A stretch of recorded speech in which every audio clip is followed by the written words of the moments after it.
Sometimes, the darkest stories don't unfold in abandoned warehouses or hidden forests, but inside ordinary apartments, where no one expects pure horror to live. This is one such case, one that shook Detroit, horrified investigators, and stunned the world. It began with what seemed like a simple eviction, but when officers opened a freezer in a quiet apartment on the east side, they uncovered a nightmare no one was prepared for. This is the chilling story of Mitchelle Blair and the freezer murders. On the 24th of March, 2015, officers arrived at Mitchelle Blair's home to enforce an eviction. During a routine search, they opened a deep freezer and found the frozen remains of 13-year-old Stony Blair and 9-year-old Stephen Berry. Both children had been missing for years, but no one had reported them. As investigators questioned Blair, the truth unfolded in a manner that stunned even the most experienced detectives. This is how the case began, and how the hidden reality inside that apartment finally came out. When court officers walked into Mitchelle Blair's Detroit apartment, they believed they were about to handle nothing more than another ordinary eviction. These officers had done this hundreds of times. Sometimes the homes were clean, sometimes a mess, sometimes abandoned. The job was predictable, and most days blended into the next. But this day would remain etched in their memories for the rest of their lives. They moved slowly, almost lazily, the way people do when they expect nothing unusual. The building smelled like old carpet and detergent, typical for an apartment complex that had seen better days. Nothing about their footsteps, their pace, or their thoughts suggested that their entire worldview was about to change. From the outside, the unit looked perfectly normal. Kids played in the courtyard. Neighbors moved in and out of their doors. Cars were parked as usual. Nothing about the scene suggested the apartment hid a nightmare. And perhaps that is what made the discovery so disturbing. Evil wasn't hiding in an abandoned house or a deserted warehouse. It was right there, in the middle of an everyday neighborhood. As soon as the officers stepped inside, they sensed something different. The apartment was dim, though it was a bright morning outside. Piles of clothes covered the floor. Children's toys were scattered everywhere, untouched for who knows how long. There was a strange heaviness in the air, like the smell of something metallic, mixed with cold, stale air. But still, nothing screamed danger or alerted them to what they were about to find. The apartment didn't feel abandoned, but it didn't feel lived in either. It had the kind of stillness that settles when a space has been occupied by fear for too long. An invisible weight that clings to the walls and seeps into the floorboards. The toys scattered across the carpet weren't positioned like a child had recently played with them. They looked frozen in time, untouched for months. Even the air itself felt wrong, cold in some places and stale in others, as if the home had learned to hold its breath. The officers worked their way through the apartment, checking each room as part of the procedure. Then one officer walked toward the small white chest freezer, pushed against the living room wall. It didn't look out of place, as lots of families kept extra freezers for food. As part of standard eviction protocol, they opened all appliances to check for spoiled food or belongings. When the officer pulled the lid, it resisted slightly, as if something inside was pushing back. He pushed harder, lifting the lid. The cold fog of freezer air spilt out. As his eyes adjusted to the frost-covered interior, he froze. His brain tried to make sense of the shapes before him, but the image refused to translate. His breath hitched. The cold air stung his face, but he didn't feel it. Inside, wrapped in plastic bags and stacked beneath layers of ice, were the bodies of 2 children. The freezer that should have held groceries was instead holding a secret so awful, so unthinkable, that his legs went weak beneath him. His heart stopped. He slammed the lid down, stumbling backwards, his voice shaking as he shouted for backup. In seconds, The apartment transformed from a simple eviction site into a major crime scene. Officers rushed in, radios crackled. Every officer in the room felt the shift instantly. Their training took over, but no amount of protocol could shield them from the emotional punch of what they had just walked into. The apartment transformed from a cluttered living space into a place of mourning, a silent crime scene where the weight of 2 stolen childhoods pressed down on everyone present. Even the most seasoned officers found themselves swallowing hard, their hands shaking as they tried to focus on procedure, despite the horror unfolding around them. Investigators sped to the location. Sirens echoed through the complex. The quiet of the neighborhood was shattered by the horror lurking inside that single freezer. The tiny frozen bodies belonged to 13-year-old Stony Blair and 9-year-old Stephen Berry, 2 children who had simply vanished from the world years earlier. What stunned investigators even more was that no missing person report had ever been filed, not by family, not by schools, not by doctors. It was as if they had disappeared without anyone noticing. Police quickly located the children's mother, 35-year-old Mitchelle Blair, at another apartment in the same complex. She didn't try to flee. She didn't deny anything. She didn't even seem surprised. She calmly allowed officers to place her in handcuffs and walked to the police car in silence, her expression unreadable. People cry, deny, beg, or scream, but Blair did none of that. She walked like someone heading to a routine appointment. But once she reached the police station, she opened up almost immediately. She admitted she killed her children. She said it plainly, without hesitation, without emotion. To investigators, it was chilling. She claimed she murdered Stony and Stephen because they were hurting their younger sibling. She painted herself as a protector, a mother who did what she had to do. But the true story was far more twisted. When the 2 surviving children were questioned, the truth spilt out in painful fragments. They were terrified, traumatized, and deeply loyal to each other, and they explained the real horror of life inside that apartment. According to them, the abuse Stony and Stephen suffered lasted months. They were beaten, starved, tied up with belts, burned with hot water, and made to stand for hours. Their deaths were not sudden. They were the final chapter in a long, brutal period of torture. Stephen died first, back in 2012. Blair believed without evidence that he had been abusing a younger sibling. Her paranoia grew, and she lashed out in ways that left the boy severely injured. The surviving children later described how he was tied up, beaten repeatedly, and scolded. Eventually, his small, fragile body couldn't take it anymore. When he died, Blair wrapped his body and placed him in the freezer like he was an object to be stored away.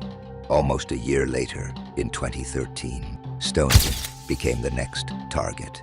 Blair convinced herself that Stony was somehow involved in Stephen's supposed behavior. She tortured her in similar ways, starving her, restraining her, and beating her until her body gave out. When Stony took her last breath, Blair wrapped her and placed her in the freezer, right above her brother. And then life went on. The surviving siblings were forbidden to speak about what had happened. Blair told them if they talked, they would end up in the freezer too. Those children lived every day in fear, eating quietly, moving quietly, breathing quietly. They grew up with the reminder that their siblings were just a few steps away, frozen in silence. Investigators tried to understand how 2 children could disappear for so long without anyone noticing. The answer was a frightening combination of isolation, avoidance, and system failures. Blair withdrew her children from school and claimed she was homeschooling them. She kept to herself and maintained minimal contact with relatives or social services. No one checked, no one followed up. With one signature, Blair pulled her children out of school. No teacher visited, no counselor questioned, no agency demanded proof of homeschooling. And so, Stephen and Stony disappeared, without the world even realizing they were gone. Psychologists later analyzed Blair and noted a pattern of anger, childhood trauma, and mental instability. Blair herself had described a violent upbringing filled with pain and neglect. But while this explained her damaged mental state, it did not justify what she did. Experts believed her paranoia and rage consumed her. She convinced herself that her children were threats, turning innocent kids into villains in her mind. And in this distorted reality, she believed her violent actions were justified. When Blair entered the courtroom, the world saw a woman who showed little remorse and no fear. She lashed out at the fathers of her children, blaming them for being absent. She said she didn't regret killing Stephen or Stoney, only that she hadn't acted sooner. She justified her actions again and again, insisting she did what she had to do. Her composure, her anger, and her coldness shocked the courtroom. The courtroom grew heavy every time Blair spoke. Her words didn't tremble, her face didn't soften, and her voice didn't carry the usual cracks of guilt. Instead, she spoke with an unsettling calmness, as though she were describing something routine rather than the deaths of two of her own children. Even the judge, who had presided over countless tragedies, paused several times, visibly shaken by Blair's lack of remorse. It was as if she lived in a reality separate from everyone else in the room. Blair eventually pleaded guilty to first-degree murder and first-degree child abuse. She was sentenced to life in prison without parole. Even during her sentencing, she maintained the same chilling conviction that she was right and that she would do it again. Meanwhile, the two surviving children were placed into protective care. Their healing journey began, but the scars of their childhood would remain forever. They described years of fear, walking on eggshells, hiding their emotions, never knowing what might set their mother off. Their home wasn't a safe place. It was a battleground where staying silent was the only way to survive.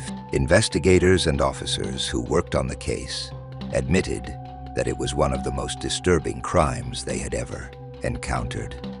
Many police officers carry haunting images throughout their careers, but the sight of those frozen children stayed with them long after the case ended.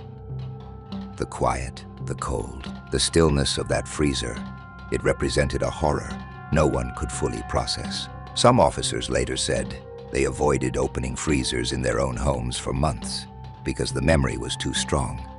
The community was equally stunned. Neighbors struggled to reconcile the normal-looking woman they saw every day with the truth of what had happened inside her home. Some said she seemed strict, others said she was private, and some admitted they sensed something was wrong but didn't know how to approach it. A few neighbors admitted they sometimes heard yelling but assumed it was normal family tension, never imagining the truth. The tragedy highlighted how easily severe abuse can hide in plain sight. Experts analyzing the case pointed to several lessons.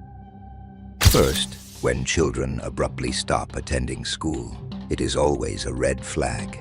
Regular welfare checks, school follow-ups, and community awareness could have saved Stephen and Stoney long before they ended up in that freezer. Second, the case underscored the desperate need for mental health support for parents struggling with trauma or emotional instability. Blair's unresolved pain, untreated conditions, and violent tendencies spiraled into something catastrophic. And third, the tragedy reminded everyone that abuse often happens behind closed doors, behind smiles, behind silence, behind a facade of normalcy. People rarely imagine the worst about their neighbors, but sometimes the worst is happening right next door. The freezer murders were not just about the actions of one mother. They exposed holes in the social system, revealed the dangers of isolation, and showed how vulnerable children can become when no one is paying attention. Stephen and Stoney were never given a chance to grow up, to laugh, to dream, or to escape the cycle of pain that consumed their home. Their story forces us to ask difficult questions. How many other children are suffering unseen? How many screams stay silent because fear fills the room? How many tragedies could be prevented if someone checked in, asked questions, or simply noticed the signs? Cases like this don't just warn us. They demand that we pay attention, that we ask questions, and that we refuse to look away when something feels wrong. This case left the city of Detroit shaken, investigators traumatized, and the world horrified. It remains a reminder that true crime isn't always distant. Sometimes it unfolds in the quiet apartments we pass every day, behind doors we never open, in families that seem ordinary, and behind one such door, in a home that looked like any other. 2 children lost their lives, and no one knew until it was too late. In the end, the tragedy of Stoney and Stephen is not just a story of what happened inside one Detroit apartment. It's a reminder of how easily suffering can stay hidden when fear keeps children quiet and when the world outside isn't paying close enough attention. Their lives were cut short long before anyone realized they needed help, and that truth will always be the most painful part of this case. As investigators closed this file, as the community tried to understand, and as the surviving siblings began the long path toward healing, one lesson stood out above all the others. Every child deserves to be seen, not just noticed in passing, not just assumed to be okay, but truly seen. Because behind closed doors, behind silence, behind a parent's control, children can be living through horrors that no one imagines. The story of the Blair children forces us to look closer, to ask questions, to never ignore the uneasy feeling that something might be wrong. It teaches us that compassion, awareness, and intervention aren't just moral choices. They can be lifelines. And although we cannot change what happened to Stoney and Stephen, we honor them by learning from their story and refusing to let similar tragedies remain hidden in the shadows. The Freezer murders will always be one of the darkest cases in modern true crime. Not because of how the children were found, but because of how long they suffered without anyone knowing. Their story stays with us so that others may be spared the same fate. If you want more deep, carefully told true crime stories like this, make sure to like, subscribe, and share.